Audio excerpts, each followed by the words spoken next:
Berkisah seorang mbak-mbak bernama Akitsu Midori yang kelelahan karena bekerja lembur tiap hari sampai malam. Lalu ketika masuk ke dalam kontrakannya, tiba-tiba Midori oleng dan terjatuh. Ya, Midori di sini terus bertanya-tanya kenapa tubuhnya tidak bisa digerakkan, apakah dirinya akan mati? Lalu tak lama kemudian jiwanya pun terpisah. Jelas Midori merasa sedih karena nggak ada yang menyaksikannya dan belum mengucapkan kata perpisahan pada orang tuanya, dan Midori sangat menyesal mati dengan cara seperti ini. Lalu kemudian tiba-tiba muncul seorang dewa menawarkan untuk mengubah cara mati Midori kalau mau membantunya. Sang dewa pun menjelaskan bahwa manusia saat ini mempersekusi ras lain di dunia yang bernama Asdilon, dan tugas Midori yaitu harus menentukan apakah manusia salah atau tidak. Jelaslah Midori terkaget karena tugas tersebut dinilai sangat berat. Nah, sang dewa pun menawarkan dua kemampuan khusus yang bisa dipilih, di antaranya teleportasi dan serangan membunuh sekali serang. Sejenak Midori berpikir lalu menjawab dengan penuh semangat bahwa ia ingin mengelus-ngelus naga kucing milik orang tuanya selama-lamanya. Dengan kata lain, Midori ingin memiliki kekuatan penyembuh dengan cara mengelus-ngelus sepanjang hari. Ya, meski sang dewa kurang mengerti, namun sang dewa tetap akan mengabulkannya dan Midori pun langsung dikirim ke isekai.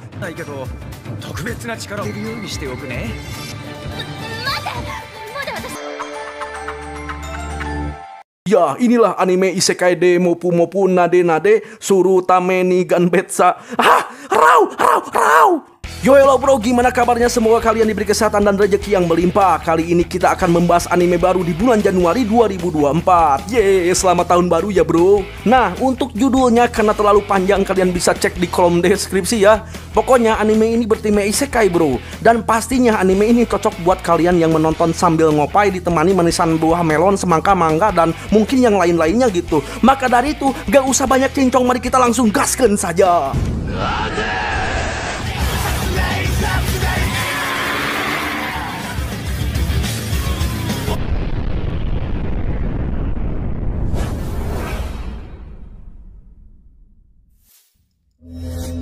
Nah, akhirnya kini Midori terlahir kembali di dunia Asdilon sebagai putra dari bangsawan keluarga Ospe, dan Midori di sini diberi nama Nepertima Ospe, dipanggil Nema. Ya, ternyata Nema di sini bertempat tinggal di wilayah Larsia yang merupakan 3 wilayah terbesar di Asdilon sekaligus rumah keberadaan kerajaan Gache. Singkat cerita, 3 tahun pun berlalu. Di sini kita diperkenalkan kedua kakak Nema yang bernama Rap dan Karna. Itu artinya Nema di sini merupakan anak ketiga. Terlihat Nema begitu menikmati kehidupannya yang selalu dikerumuni hewan-hewan, terutama anjing kesayangannya.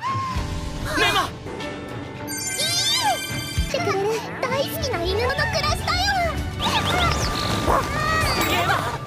Nah, suatu hari sang ibu kebingungan karena harus pergi ke istana dan Nema nggak ada yang jagain. Itu karena ayahnya sedang lagi ada kerjaan dan kedua kakaknya sedang berada di akademi. Alhasil mau tak mau, sang ibu harus mengajak Nema ke istana. Jelaslah Nema di sini sangat senang karena akhirnya Nema bisa jalan-jalan keluar rumah. Terlihat di sini Nema begitu senang bisa melihat orang-orang yang ceria dan bahagia. Nema pun merasa aneh karena mereka tidak seperti mempersekusi seperti yang dikatakan oleh sang dewa. Nah, ketika sampai di istana, sang ibu menyuruh Nema untuk menunggu dan jangan nakal dan jangan kemana-mana. Dan untuk berjaga-jaga, sang ibu mengaliri sihir pelindung di tubuh Nema. Dan seperti biasa bocil pada umumnya, ketika menunggu si Nema bete tuh. Alhasil Nema keluar lewat jendela mengejar seekor burung. Lalu tiba-tiba hewan-hewan kecil mulai berkerumun. Jelaslah Nema di sini sangat senang. Tapi tak lama kemudian hewan-hewan tersebut pada bubar. Yang ternyata muncul seekor harimau putih yang sangat gede sekali. Lah ini si Nema bukannya takut, malah senang bisa lihat hewan berbulu dan gede. Bahkan Nema pengen menyentuhnya. Lalu tiba-tiba si harimau putih itu pun menjilat Nema. Alhasil Nema membalas dengan sebuah pelukan hangat. Empuknya lembut banget. Lalu kemudian si harimau putih itu menyuruh Nema untuk naik ke punggungnya. Alhasil Nema pun jalan-jalan sambil menunggangi harimau tersebut. Tapi tiba-tiba muncul seorang cowok ganteng yang sedang duduk santuy di atas pohon jambu. Ternyata harimau putih itu bernama Lars, milik si cowok ganteng ini. Sontaklah si cowok ini langsung menggendong Nema. Jelaslah Nema meronta-ronta nggak mau digendong. Langsung dipanggullah itu si Nema. Makin meronta-rontalah itu si Nema. Sontaklah Lars langsung menurunkan Nema. Ya, si cowok ini pun terheran kok bisa Lars bisa menyukai manusia lain selain dirinya. Lalu karena ditanya, Nema pun memperkenalkan diri dengan Jude sebagai putri dari bangsawan Ospe. Sontaklah si cowok ini langsung membawa Nema ke dalam istana. Ternyata ayah Nema sedang bekerja di istana ini. Jelas sang ayah terkejut kok bisa Nema ada di sini. Nema pun memberitahu bahwa dirinya datang bersama sang ibu. Lalu karena kesepian Nema main sama Lars. Langsung dipeluklah itu si Nema karena terlalu imut. Dan ketika sang ayah menyebut si cowok itu yang mulia, Nema pun langsung terkejut. Ternyata si cowok ini merupakan seorang pangeran bernama Will. Sontaklah Nema merasa bete karena disuruh untuk berterima kasih pada orang yang dianggap tidak sopan sudah menggendong. Lah ini si Will malah mengusap kepala Nema, makin bete lah itu si Nema. Tapi ketika disapa oleh sang raja, Nema pun berperilaku sopan layaknya seorang putri. Bang, itu bocil gemas banget bang, pengen nyubit bang, boleh nggak bang?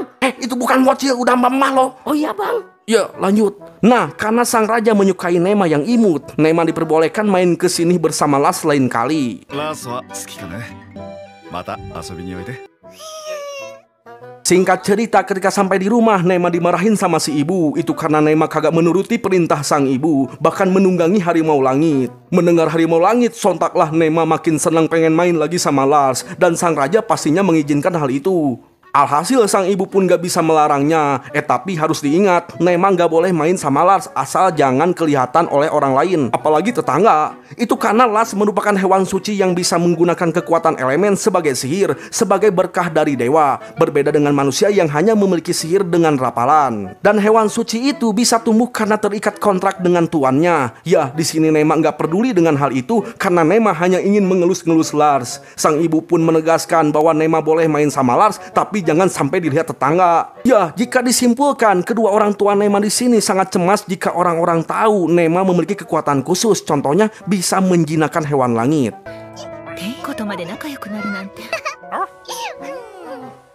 Nah, di kemudian hari, Nema diajak pergi ke sebuah akademik, tempat kedua kakaknya belajar. Jelaslah Nema sangat senang bisa melihat orang-orang dan bangunan yang mewah. Ternyata saat ini sedang diadakan adu ketangkasan sihir, yang dimana sang kakak alias Rap akan bertanding adu strategi menggunakan boneka sihir layaknya catur. Dan untungnya di sini Rap telah memenangkan pertandingan. Jelaslah Nema merasa bangga langsung memeluk. Tapi tiba-tiba Nema terbengong. Ternyata Nema pipis di celana, waduh. Nah, setelah ganti popok, Nema kembali menghampiri sang kakak. Terlihat sang kakak sedang ngobrol sama temannya tuh. Tapi di sini Nema merasakan firasat buruk. Dan benar saja si orang itu mengatakan bahwa sang kakak akan kalah dan jangan menjadikan bocil yang ada di sini sebagai alasan karena kalah. Jelaslah Nema marah. Lalu ketika si orang itu nyengir sambil berkata anak manja, Nema pun semakin murka mengatakan bahwa hal itu lebih baik daripada orang bodoh yang tak tahu tempat. Sontaklah si orang itu kesal ingin memukul Nema. Untungnya aksinya itu dihentikan oleh Will. Sontaklah mereka semua langsung berlutut. Lalu kemudian Nema langsung digendong, bahkan ditawari sebagai mainannya si Will. Jelas emohlah itu si Nema. Tapi ketika Will berkata bahwa Nema bisa bebas di istana ini, langsung terapelinglah membayangkan mengelus-ngelus sepuasnya. Dan karena Nema terlalu imut, langsung dicubitlah itu si Nema. Lalu karena merasa tidak sopan seorang pangeran menggendong anak kecil, Rap meminta Will untuk memberikan Nema. Tapi Willnya nggak apa-apa. Malahan Will di sini juga pengen lihat pertandingan selanjutnya sambil menggendong Nema. Dan untuk si orang jahat ini, Will menegaskan untuk berhati-hati pada Nema karena Will akan melindunginya. Langsung kaburlah dia. Lalu tiba-tiba Will penasaran kenapa bisa bola mata Nema berwarna hitam. Jelaslah Nema panik karena sepengetahuannya bola mata berwarna hitam sangatlah dilarang. Sontaklah Nema bilang biru, ini biru loh. Dan untungnya pembicaraan teralihkan karena pertandingan selanjutnya akan dimulai. Ternyata saat ini waktunya bagi sang kakak alias Karna akan diuji menggunakan sihir pemanggilan. Namun apa yang terjadi?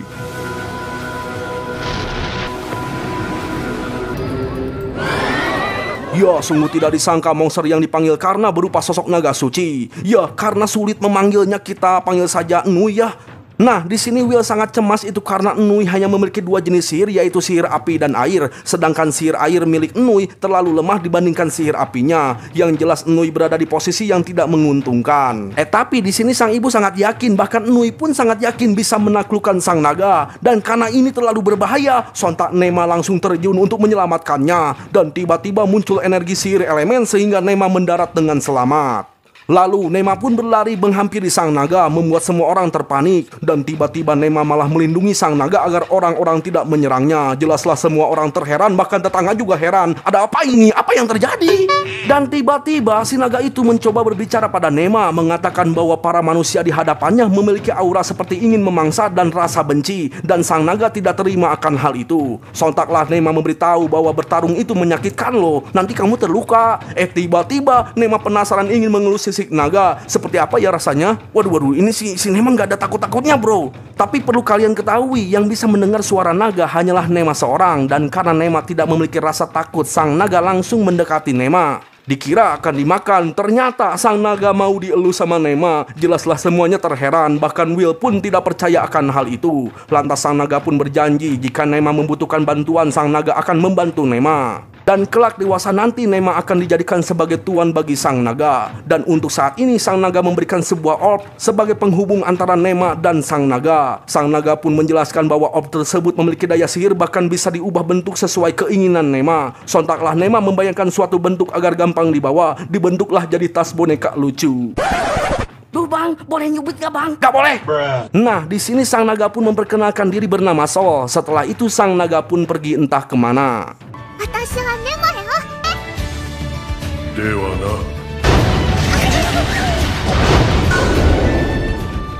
Lalu kemudian kakak Nu yang cemas pun langsung memeluk Nema seerat-eratnya sampai sesak. Sementara Will nyubit Nema karena terlalu imut dan luar biasa.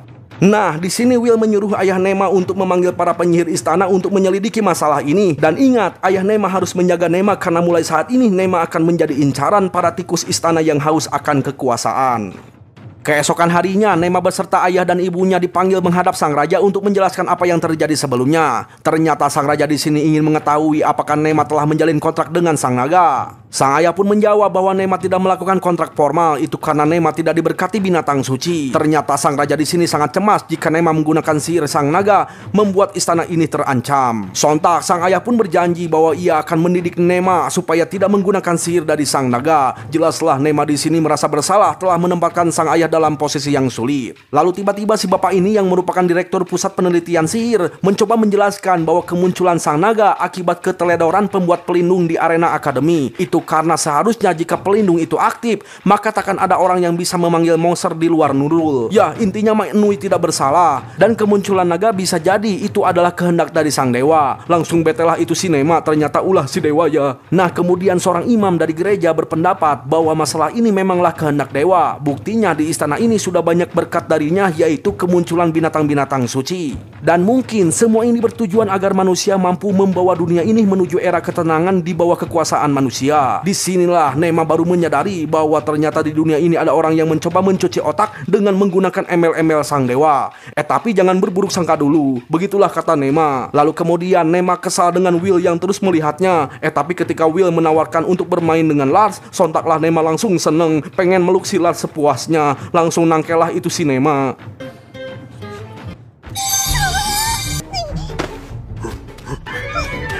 Nah, kemudian Nema memberi makan si Lars. Si Nema malah kesenangan tuh. Lalu karena tangan Nema kotor, seorang pelayan memberi Nema sapu tangan. Dan karena Nema terlalu imut, si pelayan itu tak kuasa melihat keimutan Nema yang terlalu imut. Bang, boleh nyubit gak bang? Gak boleh! Dan karena bulunya itu sangat lembut, Nema tak sadar langsung ketiduran. Sementara itu orang-orang mulai membicarakan Nema yang luar biasa bisa akrab dengan binatang suci. Bahkan banyak juga yang membicarakan akan merekrut Nema ke dalam pasukan. Dan ada juga gitu yang ingin melindunginya. Lalu tak lama ada Teteh Olive menghampiri ayah Nema, bertanya apakah tubuh Nema akan baik-baik saja terhadap sihir dari binatang suci. Sontaklah kepala kesatria bernama Zelnan akan memberikan perlindungan penuh bagi Nema. Jelas senenglah itu si ayah dan berterima kasih kepadanya. Tapi tiba-tiba si imam dari gereja ini, kita namai saja Asep, mencoba memujuk ayah Nema supaya Nema dididik di dalam gereja. Jelas nolaklah itu ayah Nema karena si Asep di sini bukanlah orang baik. Yang dimana si Asep ini selalu menjadikan gadis suci sebagai bonekanya. Lalu karena Asep kekeh ingin Nema masuk ke gereja, sang ayah pun berkata bahwa dirinya tidak mau Nema dijadikan sebagai boneka si Asep. Jelas si Asep murka karena ayah Nema seolah-olah telah menghina gereja. Lantas Asep mulai menyindir, apakah Nema anakmu? Kok Nema di sini agak berbeda ya sama kakak-kakaknya? Sontaklah sang ibu mulai ikut nimbrung, membalikan semua perkataan si Asep. Apakah Asep menuduh bahwa suaminya telah selingkuh? Suamiku itu telah berjanji atas sumpahnya pada sang dewa sebagai suami yang paling setia. Dan janji itu telah disaksikan langsung oleh sang raja. Apakah Asep meragukan sang raja? Langsung diamlah itu si Asep. Aduh Sep, tobat Sep. Mana bisa Sep berdebat sama ibu-ibu Sep? Ya alhasil Asep pun nyerah dan rapat pun telah selesai. Nah setelah itu sang ayah membangunkan Nema yang lagi tertidur. Lalu karena sang raja sangat menyukai Nema, sang raja memperbolehkan Nema bebas main sepuasnya di istana ini. Jelas senenglah itu si Nema. Dan karena tahu bahwa Nema sangat senang dengan binatang, Will membawa Nema ke sebuah ruangan. Lalu tak lama muncul cowok ganteng bernama Gwyn, seorang brigadir kedua di kerajaan ini. Ternyata Gwyn di sini diperintahkan untuk mengawal Nema pergi ke kandang naga. Heranlah itu si Gwyn. Ya, di sini sambil mengantar Nema, Gwyn bertanya-tanya kenapa bocil diantar ke kandang naga. Bukankah seharusnya ke kandang kuda biar aman? Dan sementara Nema sangat tidak sabar ingin memegang naga sungguhan. Nah, lalu ketika sampai, Nema disambut baik oleh seorang kapten kesatria naga bernama Yates. Tapi si Gwyn ini malah menyindir Yates yang punya kebiasaan buruk, yaitu tidak memakai seragam pasukan dan malah memakai baju yang lusuh. Jelas Yates di sini sangat marah karena dirinya sedang merawat naga. Ternyata mereka berdua itu merupakan mantan teman sekelas sewaktu sekolah dan mereka itu sudah menjadi rival sejak lama. Sontaklah Nema langsung menarik Yates untuk memperlihatkan naga. Alhasil Yates pun berhenti bertengkar dan langsung mengantar Nema ke kandang naga. Terlihat Nema begitu senang. Lantas Yates pun menjelaskan bahwa naga tersebut terdiri dari dua jenis, yaitu naga jenis kadal dan naga jenis golejra. Bukan itu bang. Udah sama aja. Nah, Yates pun menjelaskan bahwa para naga di sini dirawat dengan sihir dan mereka takkan bisa kabur karena sudah terikat dengan nama-nama asli sendiri. Lalu karena Yates terlihat bahagia, Nema pun jadi ikut senang karena sepertinya kita sefrekuensi deh. Nah, lalu ketika Nema berpikir ingin memegang naga, tiba-tiba tasnya itu mengeluarkan energi sihir. Langsung membuat para naga berdatangan menghampiri Nema. Jelas semuanya terpanik karena takut Nema dimakan. Tapi sungguh tidak disangka, semuanya terkaget ketika Nema mengetahui nama naga tersebut yang bernama Giselle. Bahkan Nema dengan penuh bahagia langsung memeluk Giselle. Bahkan Nema dengan santunya menunggangi Giselle terbang ke langit. Nah, ketika terbang, Giselle pun bertanya kenapa bisa Nema memiliki energi naga api tapi tidak melakukan kontrak. Sontaklah Nema menjawab bahwa energi itu berasal dari orb yang diberikan oleh sang naga api. Bahkan Nema di sini bisa berkomunikasi dengan sang naga api. Lantas Giselle pun membawa Nema ke koloninya agar Nema bisa bermain sepuasnya.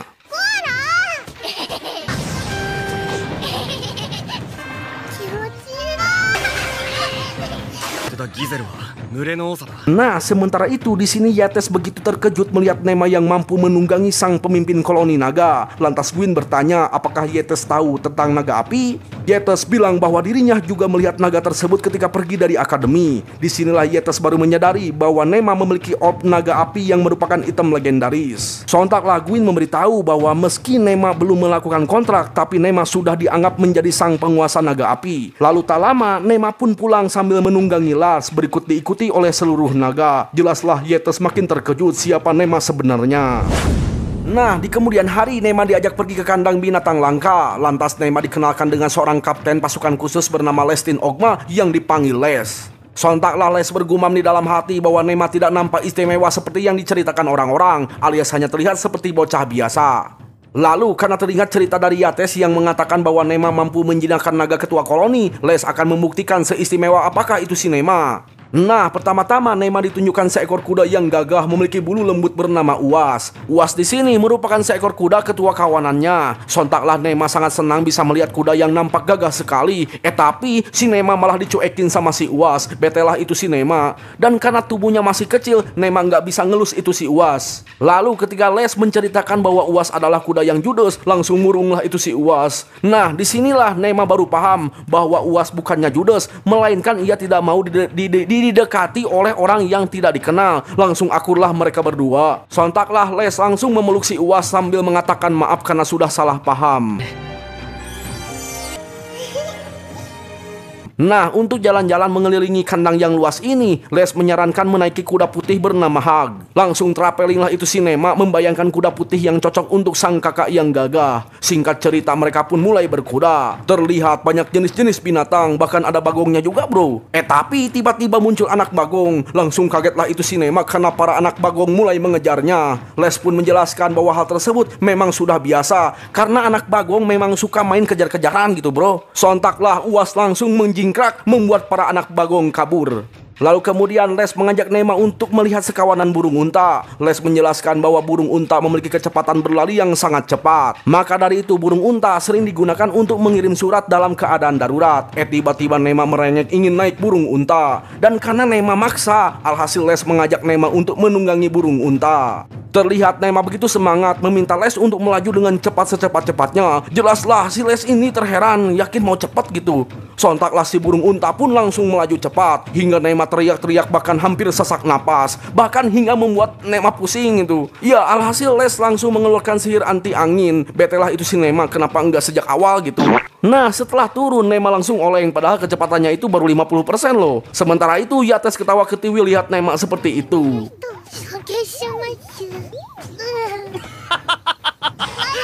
Ya lanjut, kali ini Nema ditunjukkan sosok elang yang tiba-tiba datang di tangan Les. Terlihat Nema begitu takjub, tapi Nema sangat sedih karena tubuhnya yang kecil nggak bisa dipegang elang. Dan karena ada surat laporan terjadi masalah, Les izin pamit pergi. Ya pulang deh. Tapi Nema masih ingin main lihat Giselle, langsung ngajak si Yates. Nah sementara itu Les menerima laporan bahwa hewan langka yaitu rusa putih telah kabur dari kandang. Sontaklah Les memerintah untuk mencarinya menggunakan anjing pelacak. Ya di sini Les sangat kesal dengan hari ini yang dimana para hewan dengan mudahnya suka pada Nema, bahkan rusa kabur dari kandangnya. Ya meski begitu Les harus tetap fokus pada pekerjaannya. Tapi ketika memeriksa kandang terlihat Nema sedang menunggangi rusa putih, bahkan ditemani Las alias si harimau langit. Jelas heranlah itu si Les, ada apa ini? Apa yang terjadi?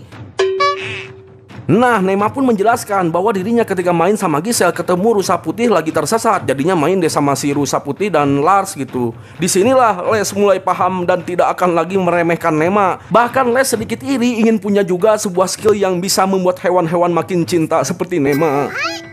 そんなものはもう認めざるを得ませんね。同じ動物好きとして。 Nah, keesokan harinya sang ayah dan sang ibu memberi ucapan selamat ulang tahun pada Nema. Dan Nema boleh meminta apapun. Sontaklah Nema meminta ingin jalan-jalan ke kota. Jelas sang ayah keberatan karena kota sangat berbahaya, banyak orang jahat loh. Tapi sang ibu memperbolehkan asal Nema ada yang jagain, yaitu Teteh Nui. Dan karena dua cewek masih berbahaya, sang ibu menyuruh seorang pengawal yang bernama Paul.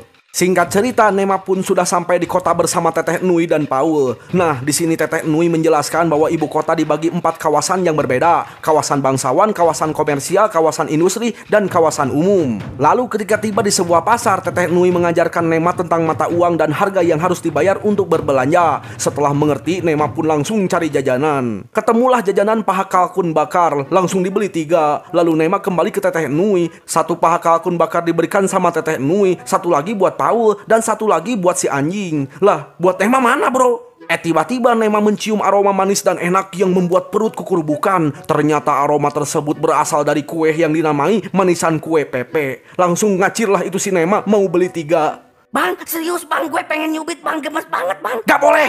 Nah, si ibu ini pun menawarkan bonus 3 jika Nema beli 20 biji. Sontaklah Nema langsung mikir, duh ini pasti teknik marketing deh. Lantas Nema pun jadinya mau beli 4. Tapi si ibu ini malah menawarkan kembali jika beli 20 biji gitu ya, bonus 4 dengan harga 1 koin tembaga. Duh, ternyata harganya murah bro. Langsung dibelilah itu 20 biji bonus 4. Nah, lalu kemudian ketika kembali, Teteh Nui terkejut. Nema kenapa beli banyak-banyak? Ya, Nema pun menjelaskan bahwa kue ini untuk dibagikan di rumah, terutama untuk sang ayah dan sang ibu. Sontaklah Teteh Nui terharu dan makin gemes sama si Nema. Bang, Gak boleh!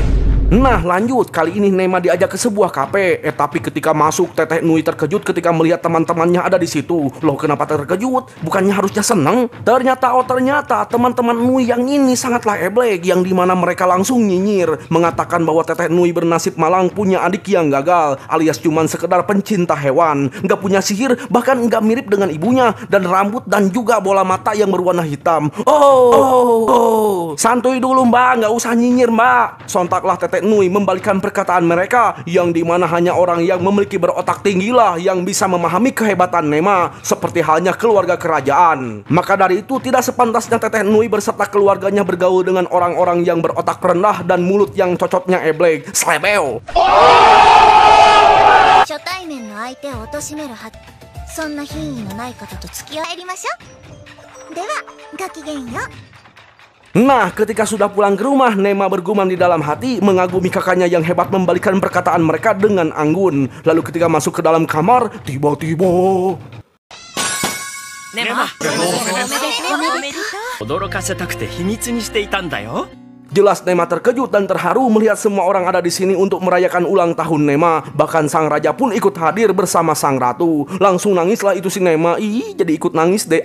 Nah, setelah selesai makan-makan, sang ratu memberikan hadiah berupa kalung berbentuk kandang dan batu ajaib berbentuk hewan. Sang raja menjelaskan bahwa batu ajaib akan memunculkan energi jika dikasih mantra. Mantranya itu yaitu pok-pok-pok jadi apa, pok-pok-pok. Udah bang, nggak usah lawak bang. Iya, janji nggak akan lagi. Sementara itu Will memberikan sebuah kalung pemberian sang raja dulu ketika Will masih kecil. Lalu yang lainnya pun mulai berantrian memberikan hadiah masing-masing.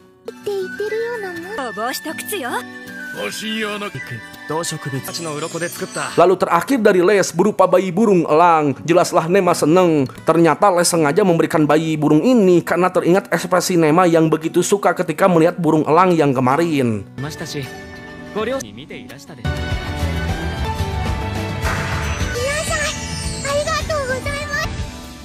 Nah, pada malam harinya Nema main sama si bayi burung elang. Dan karena belum dikasih nama, Nema memberinya nama yaitu Nox. Ya segitu dulu bro ceritanya. Gimana, mau lanjut gak anime ini? Mau lanjut gak? Ya jadi wesi.